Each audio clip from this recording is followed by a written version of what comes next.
As you can see behind me, there is a little portable generator. I couldn't figure out a way to frame it just right, so it's there for some accent.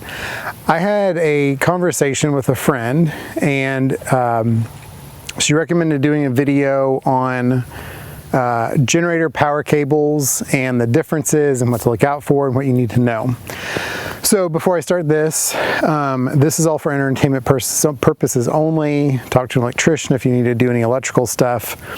So with that said, there is a difference in power wire. And I know most people have been around generators or cars or houses for a long time. They understand that, but what I'm learning is that's a skill that just some people just don't know. They don't know. So I want to go over some different stuff. So I've got a few different wires. I've got this one that's like a normal inside 3-prong, and then a normal outside, you know, low duty extension cord, and then like a big draw one.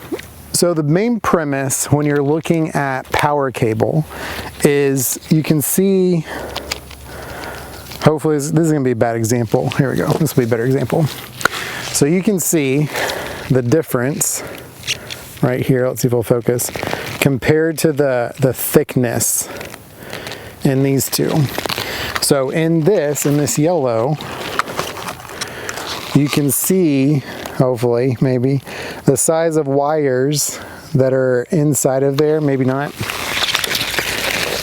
When you are running any kind of power and you're running, you know, a little lamp that's got an LED bulb in it, when you're doing something like that, you don't need a big wire, right? You can have a small little, those old 2-prong extension cords, and it's not a big deal. When you start talking about window unit air conditioners, for this purpose of the conversation is for like if the power goes out, you're using one of these to run, you know, inside air conditioner, refrigerator, your entertainment center, so you can see kind of what's going on with TV, the news and stuff, internet, those kind of things. As soon as you switch to air conditioners, which are called high draw kind of units, and refrigerators, when those two things, when their compressors kick on or the fans spin up outside for your air conditioner, there's a huge suck of electricity. And if you're using something that's really small, like this, or like this is a small normal extension cord, if you're using something like this, that can't handle that high load. Because with electricity and, with electricity, you know, there's heat involved in energy transfer, right?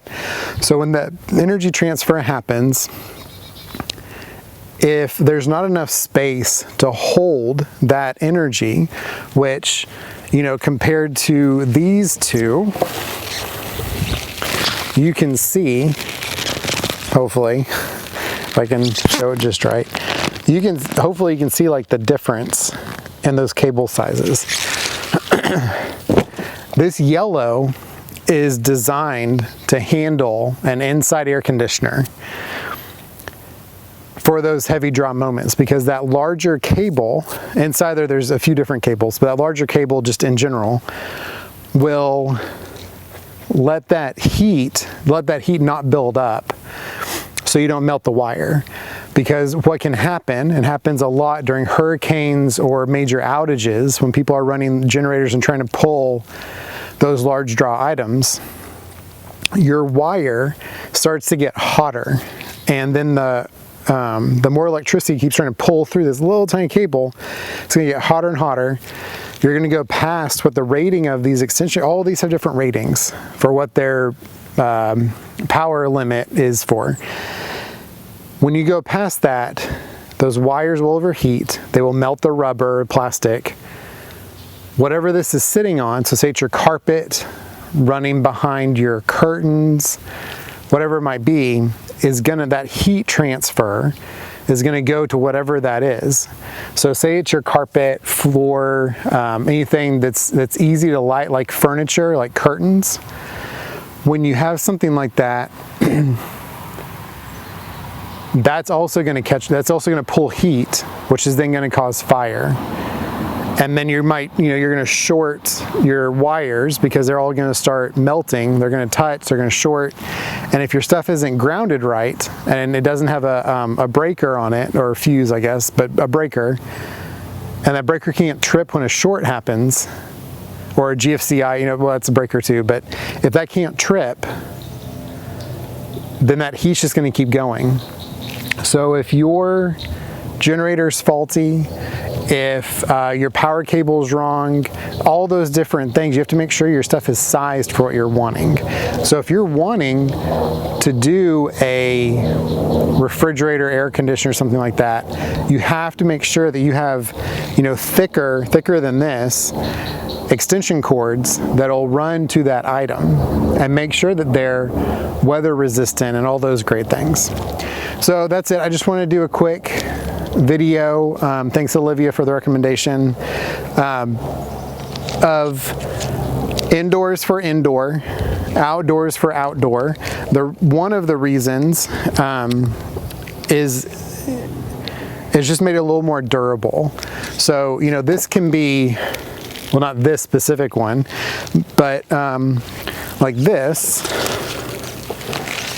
rubber that's on here is obviously thicker than this, and it's thicker way than this. And this is designed to be dragged on the ground and put through different situations and stuff. When you start using indoor cords for that kind of stuff, they're going to overheat, the abrasion's going to get to them, they're going to open, they're going to short. If that one short, if that quick moment is on something flammable, then that's also going to be a fire hazard. So all that to say, if you're going to use a generator of some kind and you're going to run stuff inside, you need to make sure that that is a big enough wire to hold that. The other thing too is, when you start getting longer, you're having to push more power so it can be used at that far end. So you can use a really short cable, to get through some stuff, but the further away you go and the more power you need, the bigger that cable has to start getting, up until a certain point.